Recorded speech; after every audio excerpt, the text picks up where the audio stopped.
Hello, hi. So this is the um, demonstrations for the lecture for regression and prediction. Right. So if you look at your Moodle, right, and you'll find this regression and prediction HTML file in your uh, Moodle.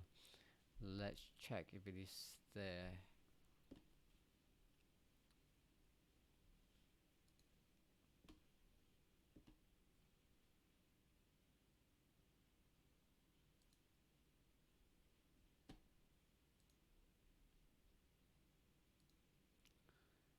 Okay, it should be here. So I'll put the recording here, and at the same time you'll find the recording. Sorry, I'll put the HTML file here and the recording um, here. Right. So right. So this is the demonstrations of regression and prediction. So next week we'll do another regression. Similarly, the next 2 weeks another regression, and after that we have 2 lectures on prediction. All right. So we understand that when we do analysis, there are 4 types at least. One is to explore your data, and to do that you do descriptive analysis or descriptive analytics, and to explain things or phenomenon or association or relationship, then you can use diagnostic analytics, and to make prediction, to guess what will be the value in the future, or if you have informations of the value for variable A, B, and C, what would be the predicted value. So that is predictive analytics. And you also have the what we call as prescriptive analytics. It means that what would you say, what would you suggest or recommend that companies or industry can use to improve their services, their work, their job, so on and so forth. So so this is the objectives with which I have also talked in the lecture. So to be able to differentiate between diagnostic and predictive analytics, to understand the brief concept of regression, and also brief concept of prediction, get a basic skill to run regression, and get a basic skill to run prediction. So that's what we're going to do for this session. And this is important, all right? The model here is very important. So you have to understand, you have to practice this all the time. So think about your workflow.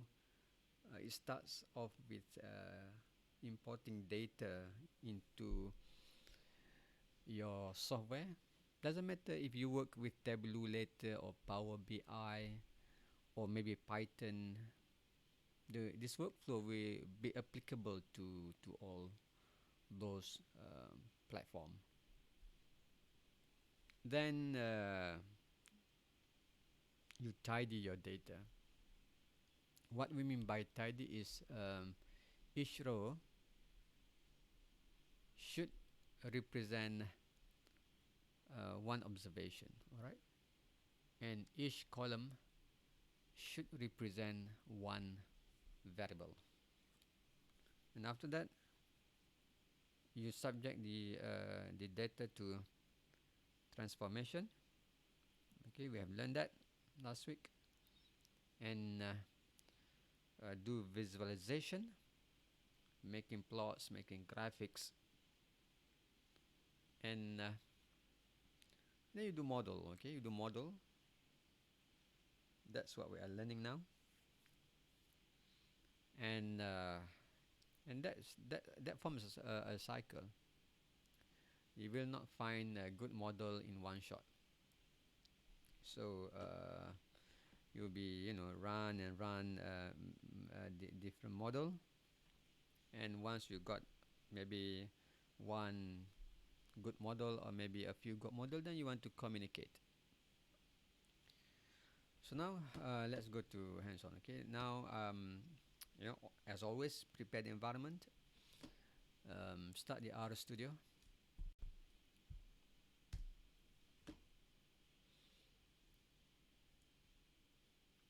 And start a new project. Very important. New project, new directory, new project. Browse.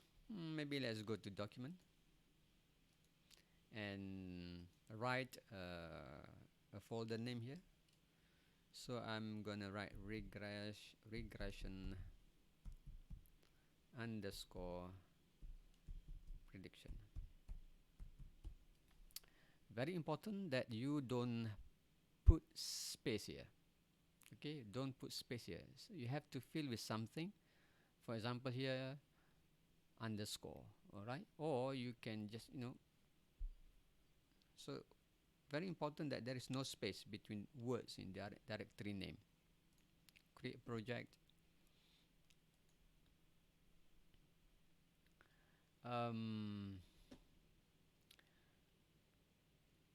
Let's create a new R Markdown file. Let's put this as regression and prediction. Choose HTML. Click OK. You don't want this, alright?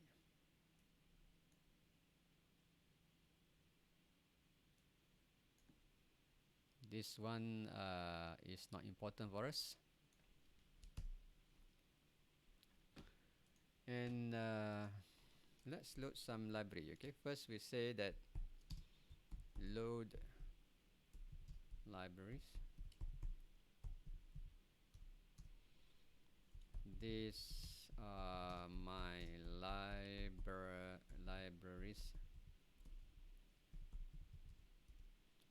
And then Control Alternate I to insert our code chunk, or you can just click here. Okay, insert our code chunk. Okay, you can click here. So I want to load what's there. Tidyverse, janitor, heaven, rig excel, broom, carrot. Okay, library. Oops. Library tidyverse.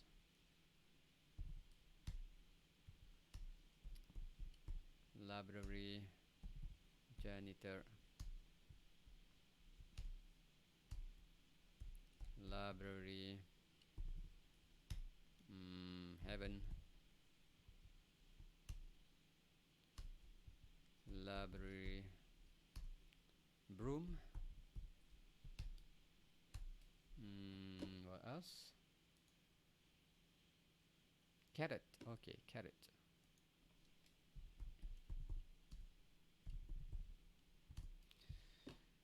So you know that tidyverse can wrangle data and can make plots. Janitor is to clean column names or variable names, because sometimes when you read Excel file, for example, the name of the variables are not pretty. So Heaven useful if you want to read Stata, SPSS, or SAS data. Read Excel if you want to read Excel file. I don't think we are going to use read Excel here, but you know, let's just load it.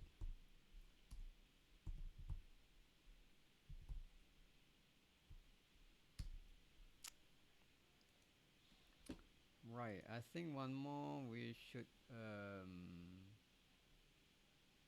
good. Yeah, another one, knife base. Okay, library knife base.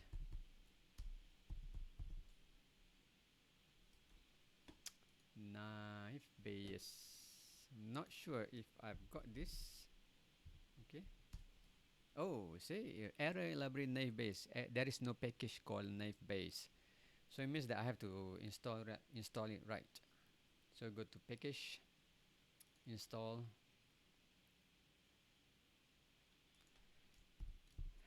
knife base, install it.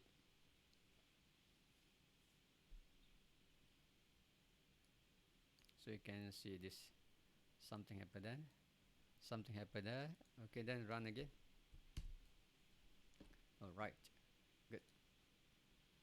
So oh, actually we are going to read Excel file, the Toyota Corolla Excel file. Let's see if I got that in the folder or not.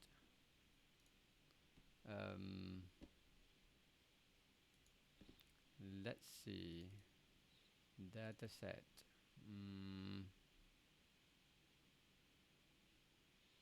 Toyota Corolla. Okay, not here.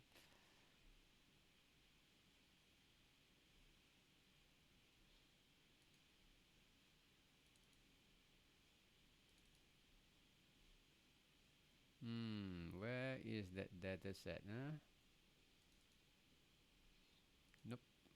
Customer churn, administrator. Alright, so what can we do now? Oh yeah, it's got there. Toyota Corolla file. So what I need to do is to copy this. Copy, and I need to paste into the working directory, right? Which is here.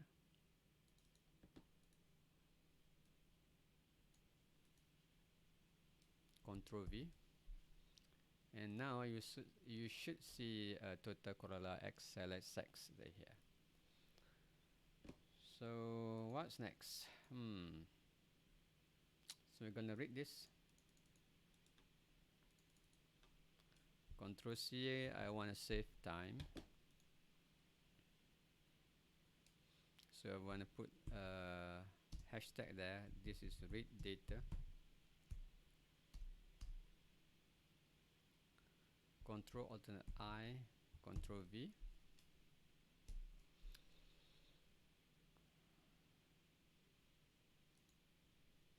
Okay, so you see Toyota Corolla data set, all right?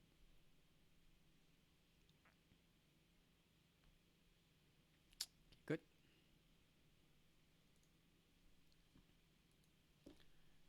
We can use glimpse to just have a quick look at the data. Take a peek at data.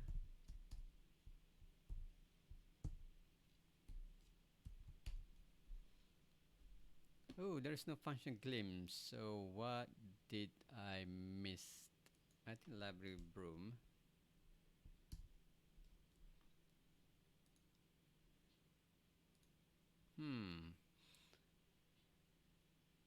Let's run again. I have forgotten what is the package for function glimpse. Yeah, I forgot. I think must be Studybus, I think. All right. So good. So we have 1436 observations and 39 variables.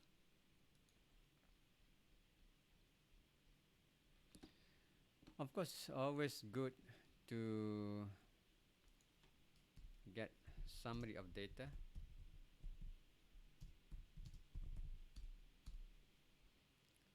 The summary Toyota,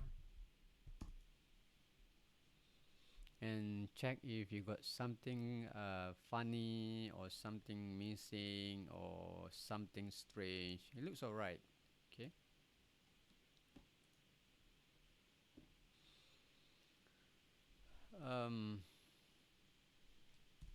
We can make some plot, right?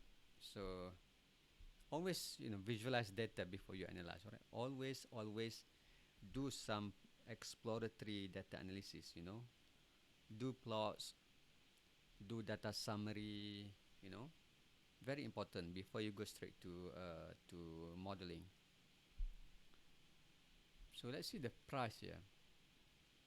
Price from 4350 to 32500. Let's see the distribution. Plot price.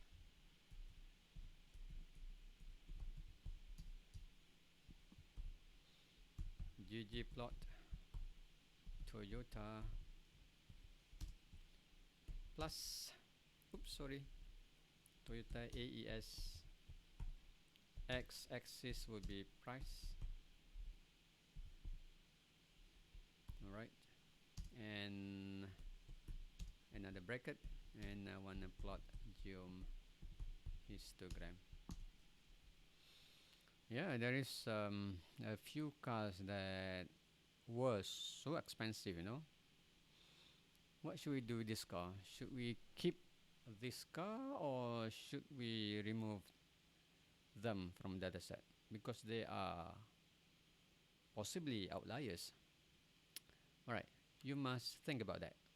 You must talk with the top management or expert and decide whether you need to remove them or you need to keep them. For this example, we will keep them. And we have to do some data wrangling, okay? We have to do some data wrangling. Wrangle data. So what we want to do here is to number one, we just want to work with a smaller data set. Okay, we want to work with column price, fuel type, age, horsepower, mileage, and CD player. Okay. Control C. Control V there. At the same time, I want, if you look at CD player here, CD player, where is it? CD player. CD player is, you see here, CD player is coded as a double variable, see? 010101. But you know that this 0 and 1 reflects whether the car has or has not. If the car has or doesn't have CD player, right? 0, the cars did not have the CD player, and 1, the car did have a CD player. So it's good to convert them to something that people can understand. So that's the purpose of doing this. Mutate this, new name, and when recode, same variable, and 0 becomes no and 1 becomes yes.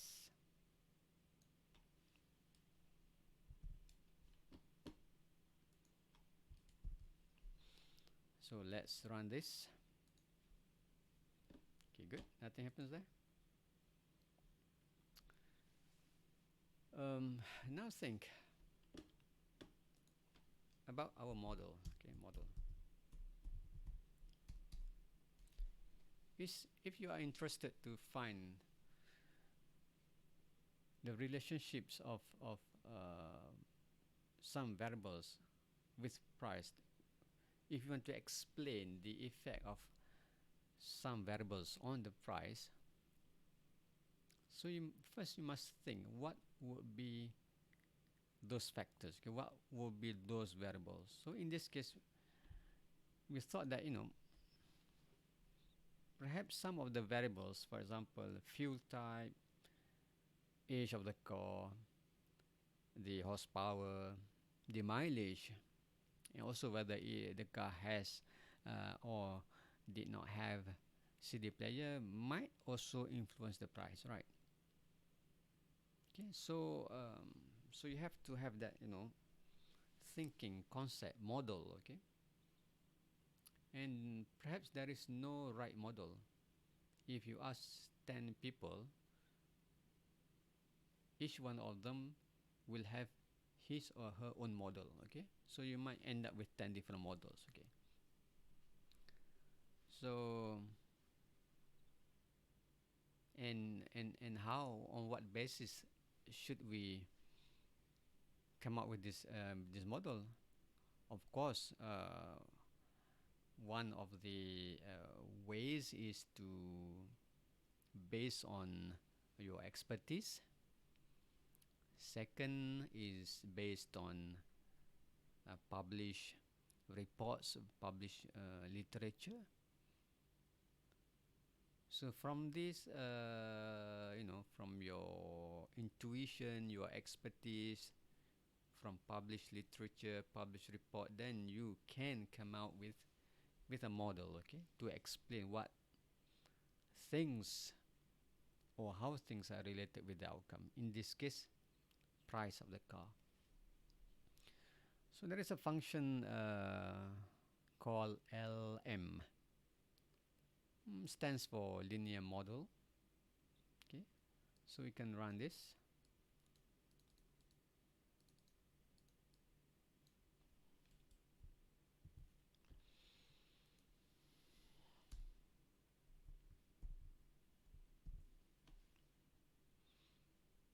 So in this model, I thought that price is influenced by the fuel type, the age of the car, the horsepower, the mileage, and whether there is or there isn't a CD player.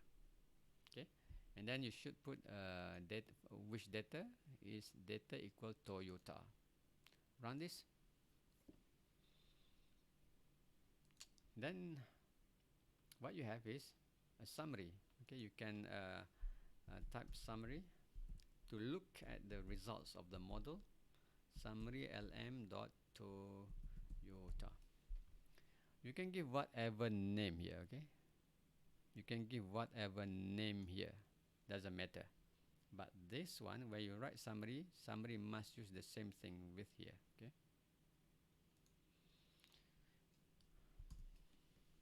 So this is the results of the model. Please read how we interpret the model.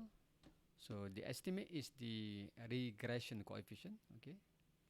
This beta, this estimate equals beta equals regression regression parameters. So this is the standard error.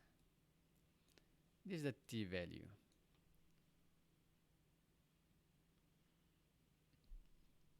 T-value comes from estimate divided by standard error.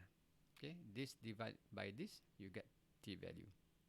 And then your computer will find the p-value for each of the predictors.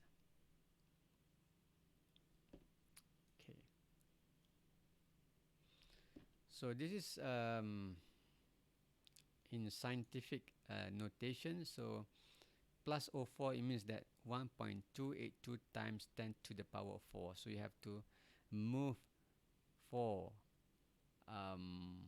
times. 1, 2, 3, 4. So this will become 12820 horsepower. For example, this one 5.785 times 10 to the power of 1. So you move 1, you move this decimal 1 point backward, so it becomes 57.85.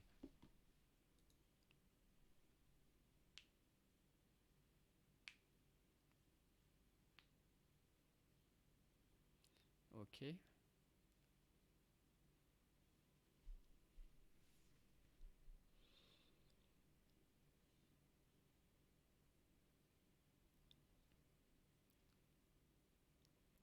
What else? Okay. So that's a regression. Okay. That's a regression. Interpretation is very important. Very, very important. So you want to interpret beta. You want to interpret p-value usually. Okay. And this is prediction. Okay. This prediction.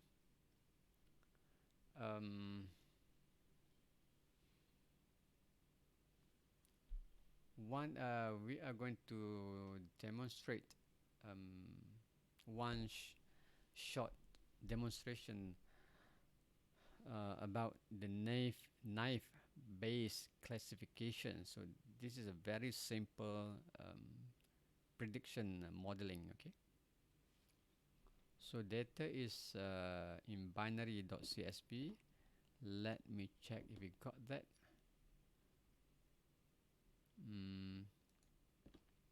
Right.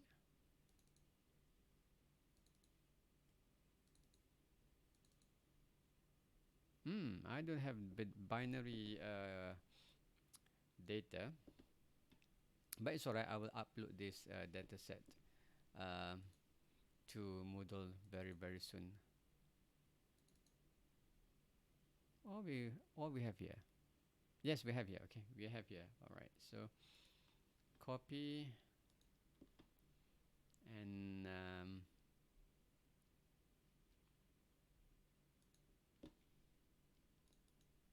paste here.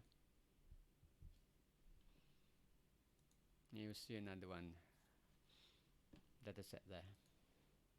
That is an interesting video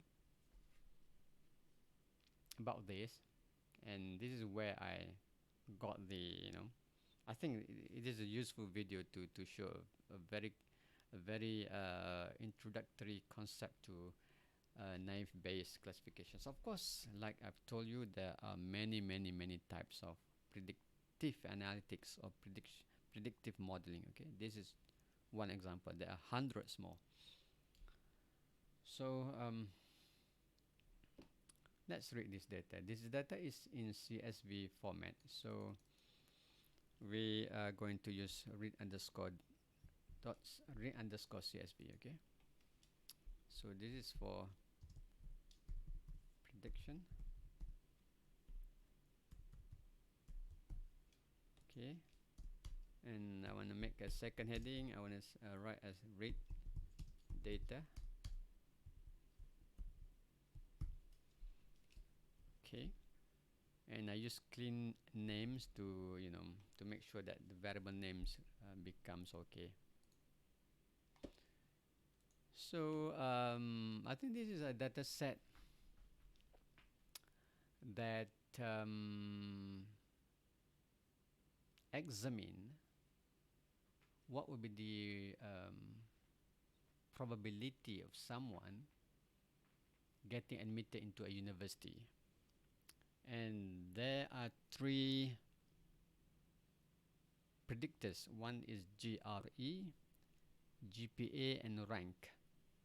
I'm not sure what rank correspond to, but I think the rank of the student. So if we know the GRE value, if we know the GPA value, and if we know the rank of the student, can we predict the probability of the student getting into the university? All right. So you are not interested to explain, you are more interested to predict whether the student will get admitted or will not get admitted to a university. Right. So glimpse, and the thing is that, you know, if you look at the rank here, even though it looks like number 3314, but it is not numbers actually. These numbers represent ranking. Okay, but GRE and GPA, they are really numbers. Okay, and similarly to admit, admit is not really number. It's actually coded as number, but 0 means did not get accepted, and 1 means got accepted into university. Similarly to rank, it is not numbers, but it is categories. So we need to convert rank to a categorical variable. Okay, to do that, you know, similarly to admit. Okay, similarly to admit, you need to convert that to factor. Okay, so that's what we are doing here.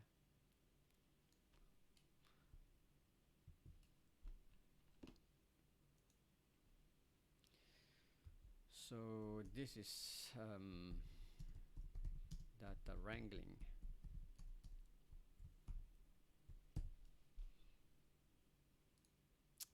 So now if we look at uni, you still see numbers here, but you know, admit now becomes a factor, and rank also becomes a factor of 4 levels, right?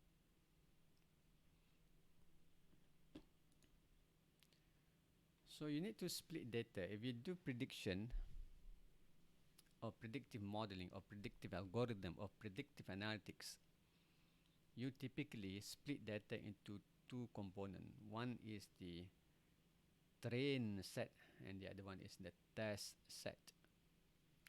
So this is what we do here. So why we need set here? We use set there so that, you know, we can replicate this analysis, because create data partition will do sort of random sampling, and it will randomly select how many of the observations to be in the train set and how many will be in the test set. In this case, we use create data partition function, which is a function in caret, and we split this based on the outcome variable admit, and we split using 80%, 20% distribution. It means that 80% of the observation will be randomly grouped as a train data, and 20% will be randomly, you know, the rest 20% will be in the test group. So we can run this, and remember, we don't do that during diagnostic analytics. Okay, we don't do that. Okay, we do this only for predictive analytics. Split data. This is heading number 2, so I put 2 hashes.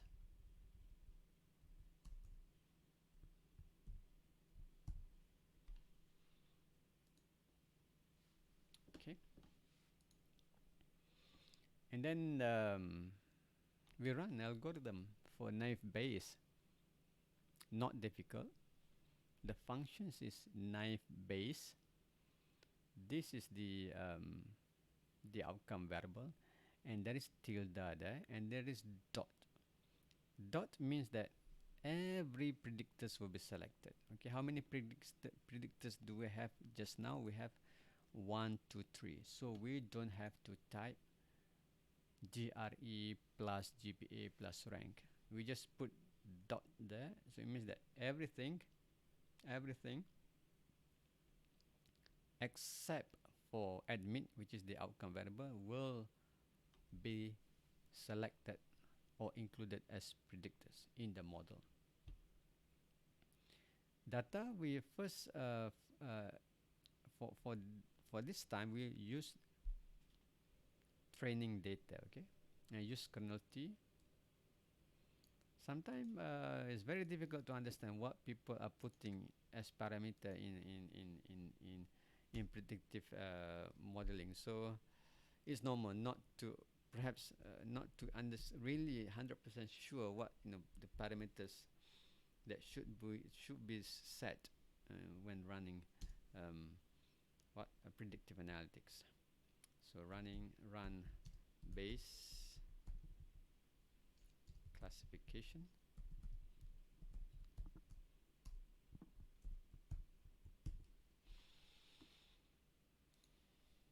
Okay, it runs there, and then make a prediction, okay, because that's what we want to do. Predict.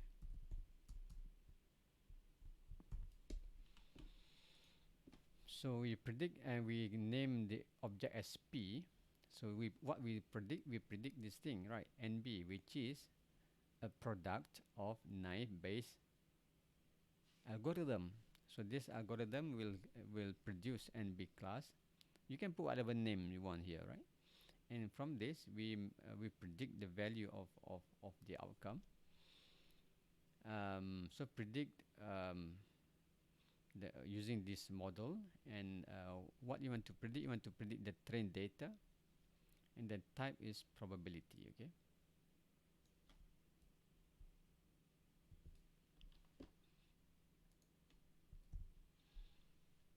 Okay, right. So here is this is the probability, the probability of being admitted into the university. For example, observation number 1.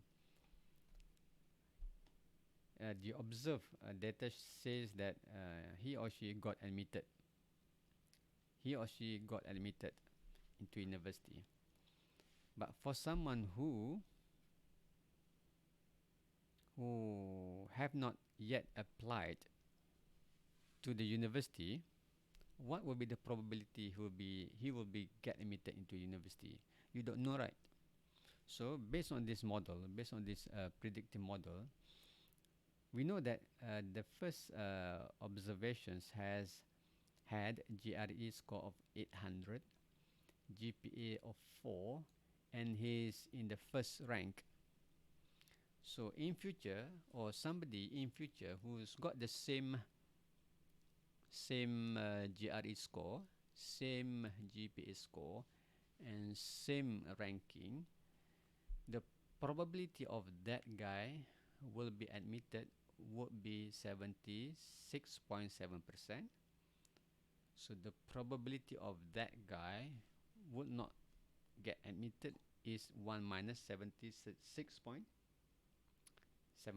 which is 23.3%. Okay. This guy, number 6, GRE score was 540, GPA was 3.39, and he or she was in the 3rd rank. So this guy, the guy in our data, actually got admitted to the university.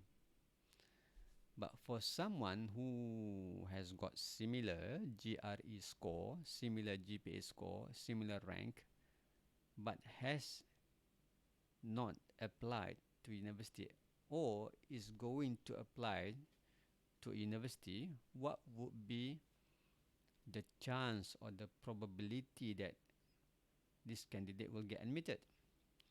Based on this, the probability of that guy will be admitted to university is only 12.9%. 13%. 13%. And the probability of not being admitted will be 87%. But in real life, for this guy, actually he got admitted. Okay. So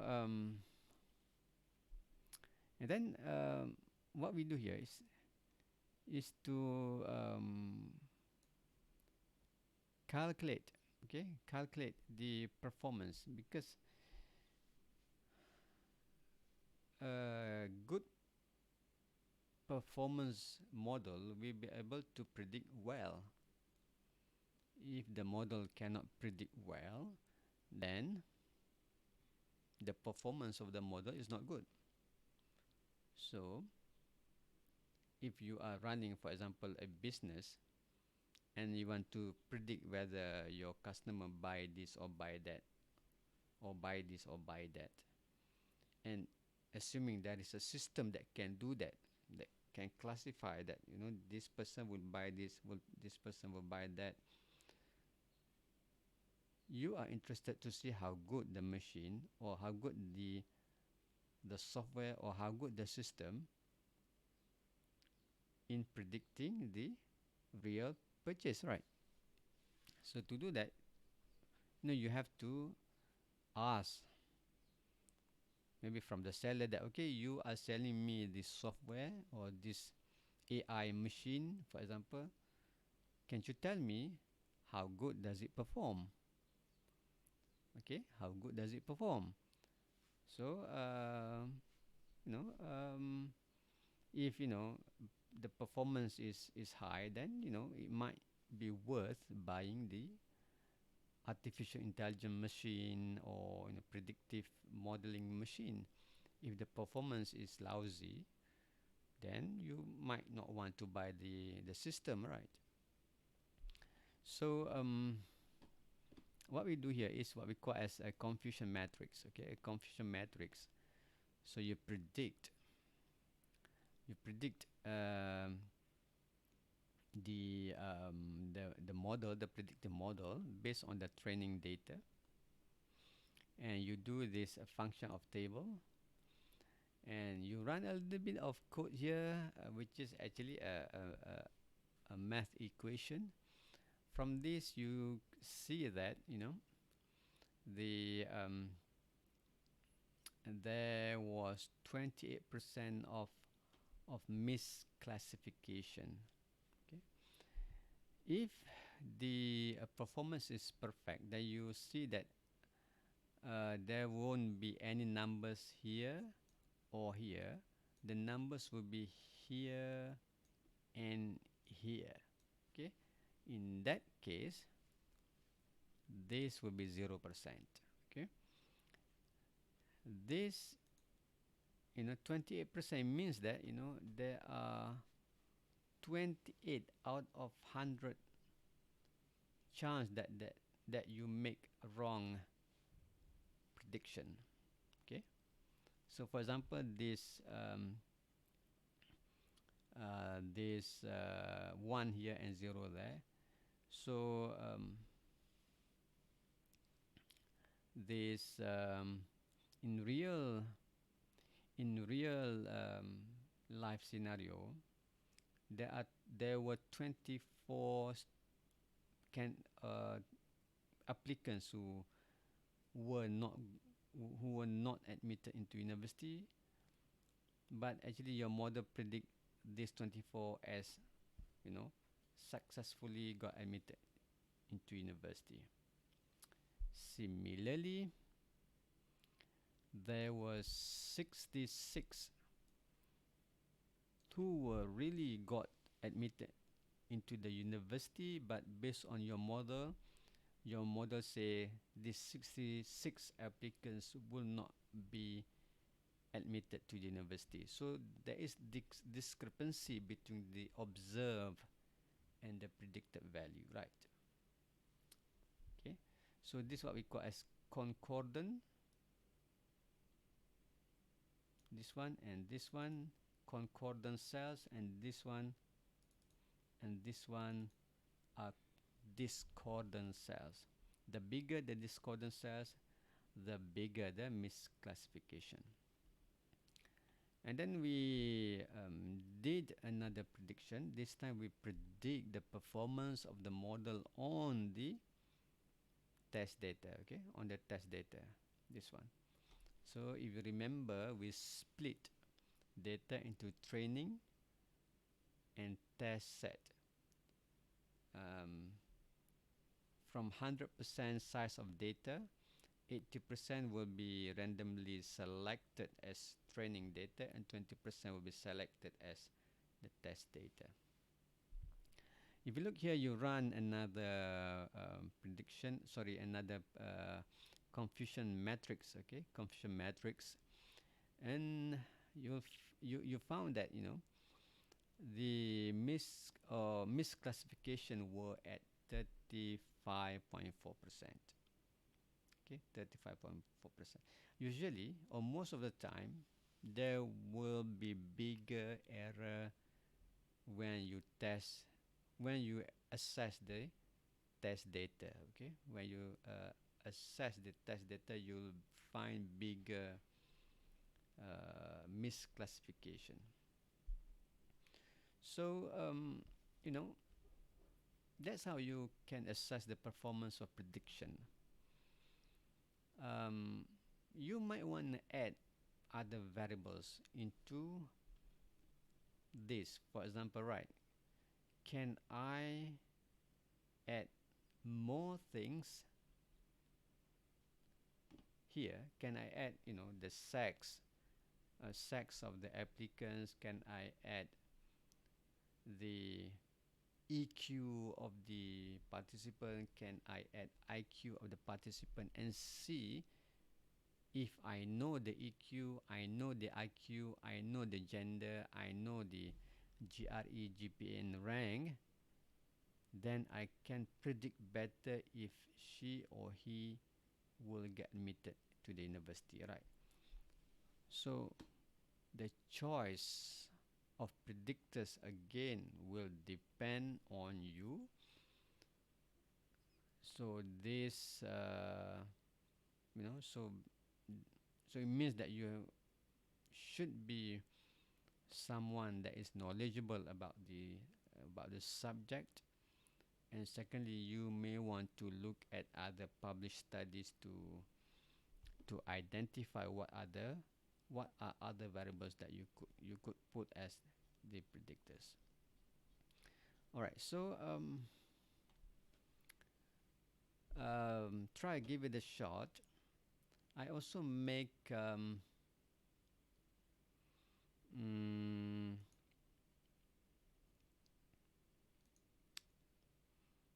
kind of assessment. I mean, if you want to assess yourself,